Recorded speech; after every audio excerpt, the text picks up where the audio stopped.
Hi everyone, in front of me I've got Motorola Edge 30 Fusion, and let me share with you how to turn off running apps on this device.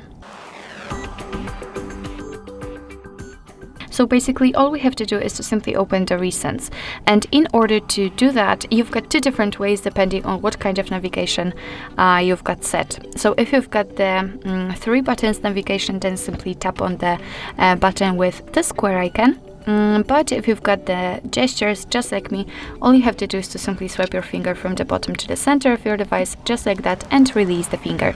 And as you can see here, we've got the recents.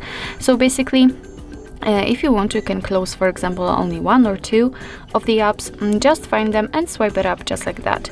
But if you'd like to close all of them, just go to the very left of the list, and as you can see, we've got the option clear all. We just got back to the home page, so let's enter the recents to check, and here we've got no recent items, which simply means that we just successfully closed all background apps.